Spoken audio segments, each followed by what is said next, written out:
These colorful images, ladies and gentlemen, I'd like to welcome you all here to wrap up the 26th Congress on Crime Prevention. As you can see behind me, the weather is not as nice as in the video, but obviously we don't mind.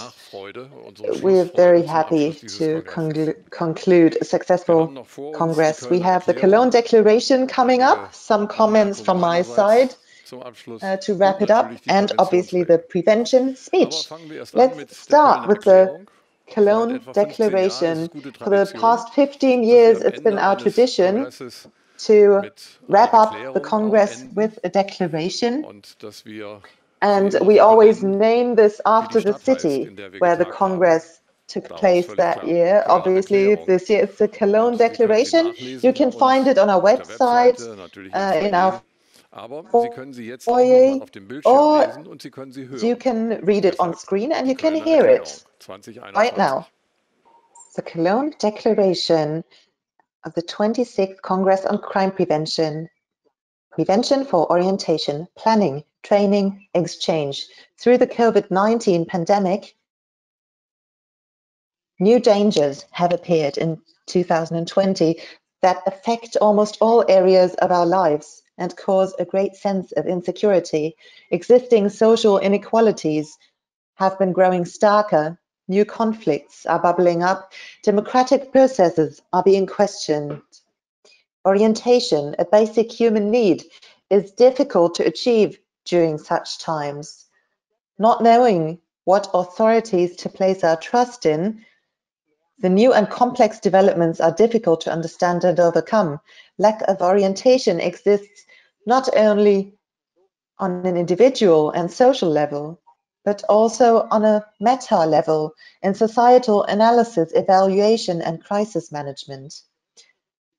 With the focus of the Cologne Declaration, the German Congress on Crime Prevention wants to draw attention to the fact that prevention, understood as a scientifically based, future-oriented way of acting, can be a good reference point in times of crisis.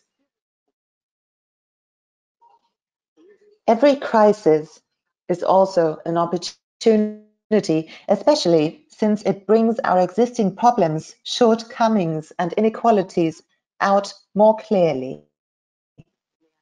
First of all, this gives us an opportunity to rethink existing conditions and set new priorities. In this context, education across the entire spectrum of knowledge sharing, social learning, and political education seems especially important. The Cologne Declaration of the German Congress on Crime Prevention emphasizes what we need from a crime prevention perspective to achieve the following: orientation during the current crisis, orientation when it comes to shaping the future, necessary reorientation and change. For the 26th Congress on Crime Prevention, 8 experts have sent us short video statements on the subject. In addition, Professor Dr. Gina Wollinger and Professor Dr. Haji Halil Uslucan have contributed extensive written report. The Cologne Declaration that is now in front of you is the result of their comprehensive expertise.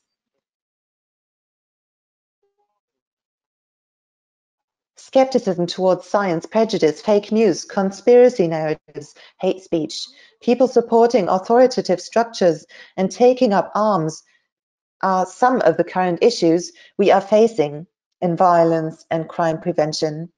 First of all, we would like to stress that these phenomena were not brought about by the current crisis. All these problems are risky developments that in the past have gone largely unnoticed and are gaining a larger following and more prominence through the current situation.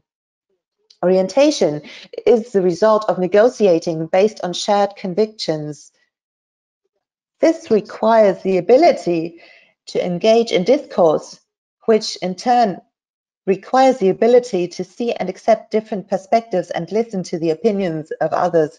Orientation cannot be achieved solely on the political or scientific level, but has to take place in the form of cooperative, focused action. Prevention is made possible through basic scientific understanding. To counteract the skepticism towards science we are currently seeing, we need to take science-based action and the critical analytical way of thinking it requires out of a purely academic context. For prevention, we need to promote ambiguity tolerance, the understanding and acceptance that there are no definite and unambiguous answers, but that rather reality consists of a countless in-between and shades of grey. Ambiguity tolerance can be promoted by way of education and is an educational goal that is just as important as the ability to recognize and take on different perspectives. Defending their interests, getting recognition, and feeling empowered are as important for young people as participation. Satisfying these needs at school, rather than frustrating them at school, significantly contributes to preventing violence. Emotional competencies are key competencies that need to be cultivated in parents as well, since they are the foundation of their children's psychological resilience. During the current crisis, schools need to find better ways of combining digital and classroom learning and teaching. To achieve this, they have to be equipped with the technology and training they need, enabling them to continue individually supporting students and building a relationship with them in the digital space. orientation when it comes to shaping the future. Education is not limited to the mere transfer of knowledge. It is not solely about the brainless type of rote learning criticized so frequently, but also about giving students the skills they need to manage their lives. Key competencies in this context are democratic competencies and social competencies. Therefore, teaching should be more competency-oriented than curriculum-oriented. Education should be designed as a process of self-education rather than teaching. More significance should be assigned to active knowledge acquisition through free learning and concrete projects. In addition to playing a role in students' selection and allocation process, educational institutions are not only places of cognitive training, but should also be regarded as social spaces, helping students learn about the values and ethics that apply in our society. Schools should be understood and supported as points of orientation within the world. Participating in students' lives and giving them rules, schools can offer them a safe haven and contribute to the integration of migrant children, especially those who have suffered traumatic experiences along their journeys. Necessary reorientation and change. Education is not the same as prevention, which has certain goals concerning the prevention of violence and crime. School education cannot be a substitute for good social policies. With the selective function of our current merit-based and achievement-based education, we are reproducing social inequalities instead of fighting them. We need a better understanding of the relationship between education, networking, and poverty, the possibilities and limits of the institution. School should be named clearly, and we must structure new goals and responsibility. Education is key to our society and should be given more focus in public discourse. We need to discuss our targets and the way we want to teach the next generation that will shape our future. During the current pandemic, we have seen heated debates on whether schools should be closed or kept open. The unusual situation schools find themselves in make two things clear. One, schools are vital pillars supporting the functioning of society as a whole. Two, schools are not getting nearly enough funding and support to accomplish what is expected of them. From a prevention perspective, this situation urgently calls for reorientation and change. So, that was the Cologne Declaration.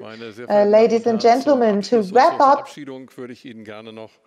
our event, I'd like to give you some pointers. Or, since you're already at home, I don't need to send you home. So, first of all, thank you to our patron for his support and his willingness to use these stressful times where he has lots of work to come here and talk to us. I'd also like to thank the Lord Mayor of Cologne and her team that has supported us very actively in the process of holding this Congress and has been very flexible. I'd like to thank the exhibition company Müller Music und Christmann. I would like to thank those who have planned and implemented this event. I'd like to thank our entire team here and in Hanover. I'd like to thank all our colleagues and I'd like to thank everybody for being here, usually digitally. 2, what about the foyer? Is the Congress over now? Well, yes, it is over.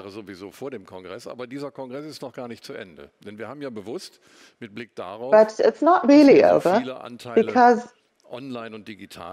as we are uniting so many different parts online, we have created the foyer, which will remain open until the end of September. And I'd like to invite you to keep checking in and take a look. We'll keep you updated on what's going on there. Plus, you can also still sign up. If you haven't had time so far, because your kids, it was your kid's birthday party, or you were kept busy with your job. We are documenting everything, and this is point 3. What we're documenting are presentations and our information spaces. We will document everything and hopefully put it at your disposal in the foyer by June 1st. And between September 30th and October 1st, most of you know this, but we will put this online on our website and make it available to the public. Point 4, the Cologne Declaration. We've just listened to it, and as I said, obviously this is the Cologne Declaration, but we should do something with it. We should try to spread it, and we'd be grateful if you'd pass it on by email, use the social media, talk to a press representative wherever you live, and contribute to spreading this declaration. We are also doing our part, and I'd like to discuss it with you as well. And maybe we can discuss it in small circles, and also using comments and follow-up comments in the foyer, and if in this way we could keep developing it. Because one thing is clear, in such a declaration we cannot pay attention to every individual aspect that we would like to pay attention to as part of this Congress, so I think it's worth working on it. Point 5, soon you will get an email from Provide about the evaluation, and as we've been doing for years, we'd like to evaluate this Congress in a professional way, document and evaluate it, and you'll be able to read about this in our evaluation report we'll also publish online. So please don't just click it away, please take it seriously. It'll only take a few minutes, and let us know what you thought of this event. Point 6.